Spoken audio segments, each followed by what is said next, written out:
तो प्रधान जी ने कहा महाराज उत्साह नहीं था, शायद लोगों ने द्रव्य संग्रह का अर्थ ही समझ लिया कि महाराज द्रव्य संग्रह कैसे होता है ये सिखाने वाले, द्रव्य कैसे संग्रह किया जाता है वो सिखाने वाले हैं। लेकिन आपने द्रव्य संग्रह नाम का ग्रंथ चालू कर दिया, लोगों को समझ में आया ये भी और महाराजों की तरह ही है। वे आत्मा की बात बताएंगे, धर्म की बात बताएंगे। ज्ञानी द्रव्य की, द्रव्य संग्रह की बात तो दुनिया में बहुत लोग बताते हैं, लेकिन स्वाद्रव्य की बात करने वाले केवल एकम दिगंबर तपस्वी ही होते हैं। कितने सारे मोटिवेशनल गुरु नहीं होते हैं आजकल, देखिए ढेरों टीवी भरे पड़े हैं, ढेरों साधुओं के प्रवचन, ऐसा तिलक वाले का, वैसा तिलक वाले का, और लाल कपड़े वाले का, और सफेद कपड़े वाले का, और चैनल वाले परेशान हो गए।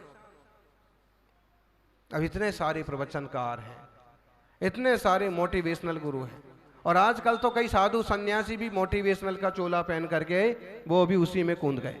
अब प्रवचन नहीं बोलेंगे, अब क्या बोलते हैं वो, मोटिवेशनल स्पीच। और ये मोटिवेशनल बड़ी मोटी फीस ले लेके खुद भी मोटे हो जाते हैं। ध्यान रखना, दुनिया में जिनवाणी से बड़ा कोई मोटिवेशन का ग्रंथ नहीं, और दिगंबर तपस्वी से बड़ा कोई मोटिवेशनल गुरु नहीं। अपने चारित्र से मोटिवेशन करने वाले अपनी चर्या से ही दिखाते हैं कि एक दिन का भी किसी के साथ नहीं जाता, और हर हाल में इतना धैर्य रखिए, इतना साहस रखिए, इतनी स्थिरता रखिए, तो भला होगा, तो कल्याण होगा। और होने से क्या नहीं होता है जी, अपने दृढ़ रहिए। हमें जिस बात का विकल्प था, बोले दिल्ली जाएंगे तो शुद्धि की जगह कहाँ मिलेगी, मुझे लगता है कि अभी जहां हम शुद्धि करने जाते हैं निहार के लिए, वैसी जगह तो गांव में भी नहीं मिलेगी। एक मोटिवेशन सूत्र है ये, मतलब अगर आप अपने दृढ़ पर रहते हैं, अपने व्रतों पर कायम रहते हैं, तो आपको व्यवस्थाएं मिलती हैं। यहां भी श्रावकों ने छोटे छोटे कुएं बना रखे।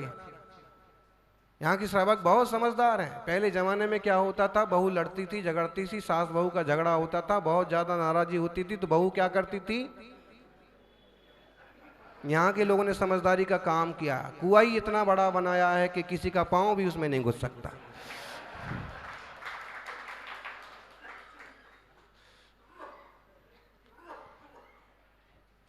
जो भी है, जगह की कमी के कारण से छोटा सा कुआं, लेकिन पानी खींचा जा सकता है और बिलछावनी वापिस डाली जाती है। बिलछावनी डालना अभय दान का प्रतीक है, जीव दया का प्रतीक है, अनंत जीवों की रक्षा का प्रतीक है, होना ही चाहिए।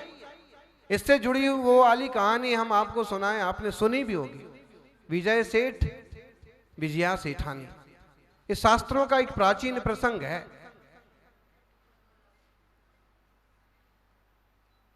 बहुत पुराना प्रसंग है कि एक बहू के हाथों पानी छान छान करके, जो कुएं से तो छान के लाते हैं, उसके बाद एक मुहूर्त के बाद पानी की मर्यादा बदल जाती है। माताओं, एक बार छान तो दिया, बोले दिन भर यही करते रहेंगे क्या, ऐसे बोलते हैं। और आजकल तो बहुओं को आरओ क्या होता है जी, सारे विटामिन खत्म हो जाते हैं, पानी के मिनरल्स नष्ट हो जाते हैं।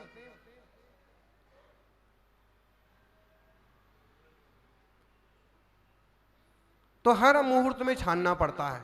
तो सास क्या करती थी, पानी छान के और एक बर्तन में, घर में निश्चित था ये बर्तन, अब बहू को ध्यान नहीं रहा और उसका पांव लगा, और जो पानी कुएं तक वापस पहुंचाना था, 24 घंटे की छानी हुई बिलछावनी वाला पानी, जीवराशि वाला पानी, वो उसके हाथ से पूरा ढुल गया, गिर गया। ससुर बहुत तिल मिला गए, गुस्सा किया बहुत, दिखता नहीं है बहू को। वो सासू ने भी थोड़ा डांटा, फिर थोड़ा समझाया, फिर मुनिराज के पास जाके वो कहानी ऐसी है कि बहू ने जब ऐसा देखा कि ये सादा आधा बाल्टी लोटे भर पानी लुढ़क गया और इतना गुस्सा दिखा रहे, और फिर कहते हैं कि दूसरे दिन घी रखा हुआ था, दूसरे तीसरे दिन घी रखा हुआ था और उसके पांव से हड़बड़ाहट में ढुल गया। उसने सोचा कि कल जब लोटे भर पानी लुढ़का तो इनने पूरा घर सिर पर उठा लिया, आज क्या होगा। घबरा गई, तो घी तो गिरा और घबराहट में वो भी गिरी। जेठ जी नजर पड़ी, ससुर जी ने कहा बेटा क्या हुआ, घी फैल गया। कोई बात नहीं, तुझे लगी तो नहीं। सासू ने भी आके संभाला के चोट तो नहीं लग गई। तो उससे रहा नहीं गया, उसने कहा लोटे भर पानी गिर गया था और आप लोगों ने मेरे माँ बाप तक को लानत भेज दी। किसी माँ बाप ने बिलछावनी करना नहीं सिखाया, पानी छानना नहीं सिखाया, 8 मूल गुण नहीं सिखाए हैं, पता नहीं कैसी बहू घर में आ गई। और कल तो आपने किसी महाराज जी इतना बड़ा प्रवचन सुना दिया, और आज जब शुद्ध घी लुढ़क गया तो उन्होंने कहा देखो बेटा, बात ऐसी है कि ये घी जो है इसमें कोई जीव राशि नहीं है।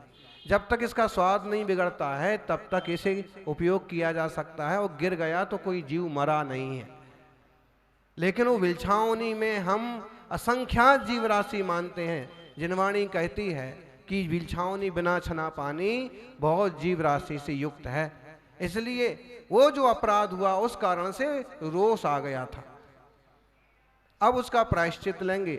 और जब प्रायश्चित मांगा मुनिराज से तो मुनिराज ने कहा 1 करोड़ मुनियों को आहार कराओ। कितने करोड़ मुनियों को? आप कहो कि मुनि महाराज को सोचना तो जी, लेकिन जो मुनि ज्ञानी उन्होंने, सेठ जी ने कहा भगवान 1 करोड़ मुनिराज कहां से आएंगे। अगर ऐसा भी हम समझें कि ये ही मुनि महाराज चतुर्मास करें 10 मुनि महाराज, और रोज रोज हम 2-4 मुनि राजों को करें, तो भी 1 करोड़ कब पूरे होंगे। इन्हीं महाराज को हम 100 बार गिन लेवे, 100 बार चर्या करा के। तो मुनिराज ने कहा कि पूछा और कोई दूसरा ऑप्शन, तो उन्होंने कहा कि इस मथुरा नगर में एक ऐसा दंपति है, दंपति माने जिसे आप बोलते हो कपल्स, कपल है ना, क्या बोलते हो कपल, मतलब क्या होता है? हाँ, कपल, कपल का वो एक पहले होता कप भी होता था, कप बसी भी होता था। जैसे कप और बसी होती ना, तो उसको एक साथ अब हैं तो उनको क्या बोल सकते? कपल्स।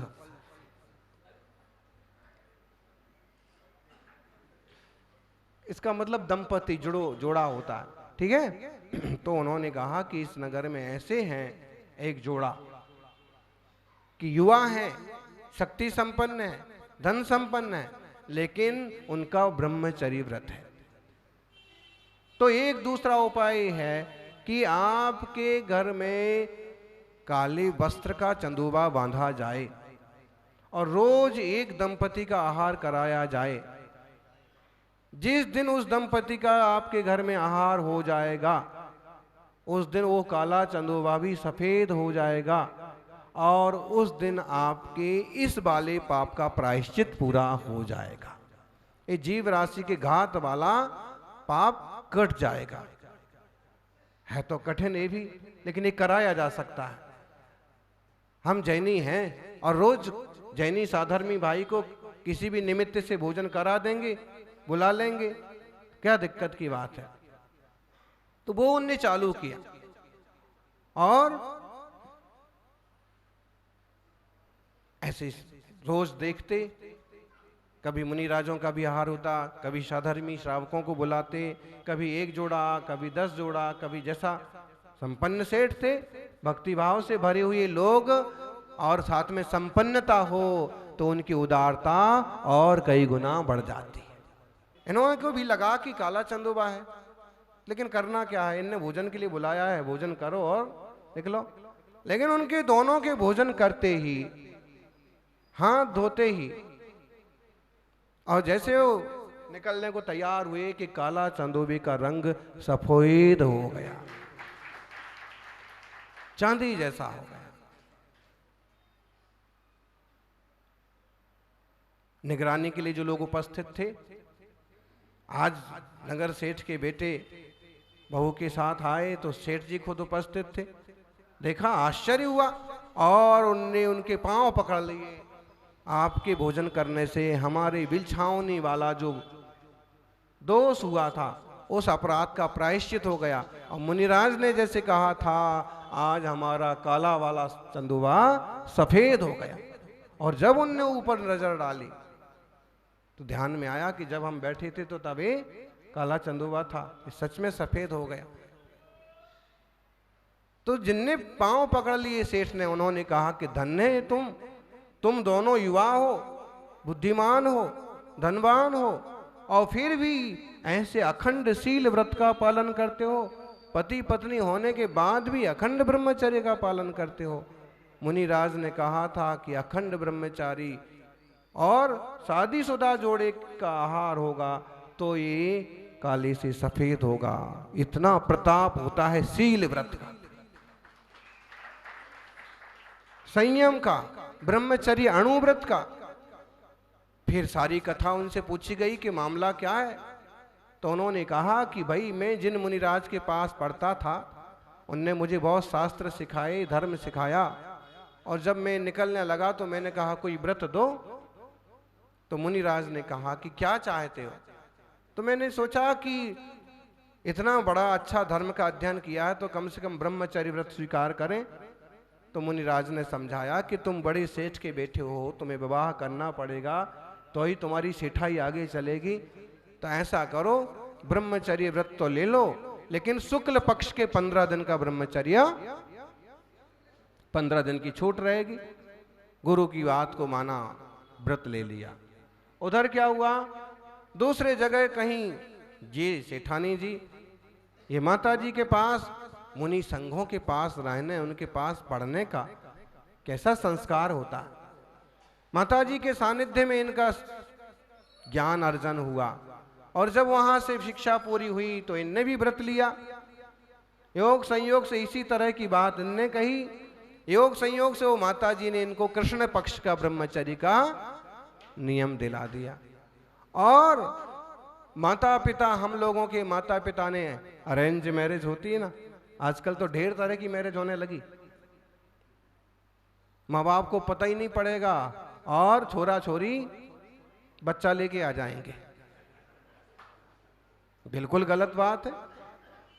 माँ बाप की अपनी सोच होती है, अपना प्यार होता है, समाज की एक मर्यादा होती है, उसका सम्मान जो रखते हैं उनका सम्मान हमेशा बना रहता है। जो माता पिता की, समाज की भावनाओं का सम्मान रखते हैं उन लोगों का सम्मान भी जिंदगी भर बना रहता है। और जो बेईमानी करके इधर उधर से उठापटक करते हैं ना, आप देख लो कितना सम्मान होता है उनका। तो ऐसा हुआ कि माता पिता ने विवाह कर दिया। हम लोगों की बात हुई, बात जब शादी हो गई, बात हुई तो मालूम पड़ा कि इनका ये व्रत है।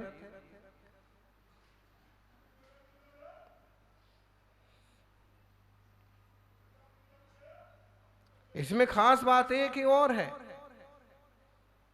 कि विजया नाम की उस कन्या ने बहुत आग्रह किया कि भाई मेरा व्रत तो मैं पालन कर लूंगी, लेकिन आपको वंश चलाना है, और सेठ हैं आप, पद वाले हैं, आपका तो दूसरा तीसरा विवाह भी खूब आराम से हो सकता है, आप एक विवाह और कर लें।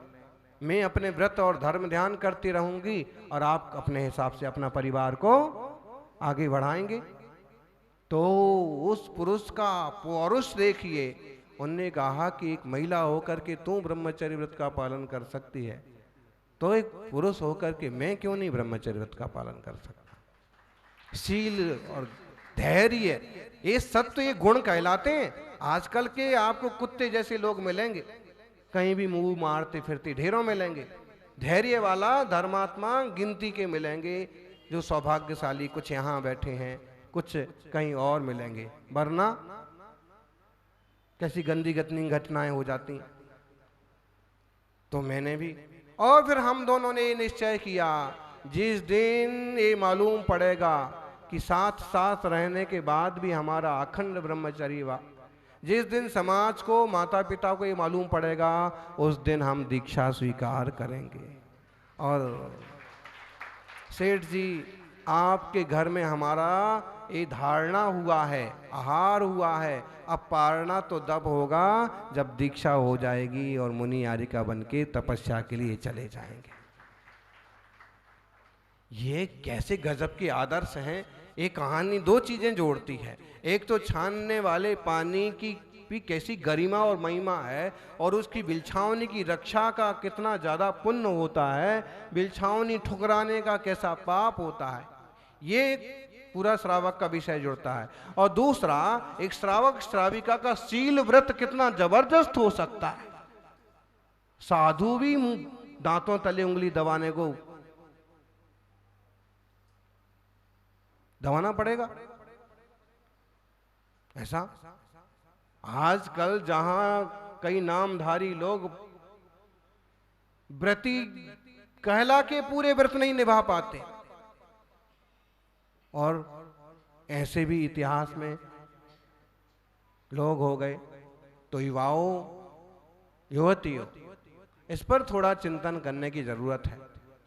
हम अपने जिन शासन की ही शरण में रहेंगे, जैन परिवारों में ही, जिन शासन में ही आगे की पीढ़ियों के भविष्य को जोड़ेंगे, और जिनालय और जिनालय के आसपास की संपत्तियों की सुरक्षा करते हुए जैन धर्म की वृद्धि में सहयोगी बनेंगे।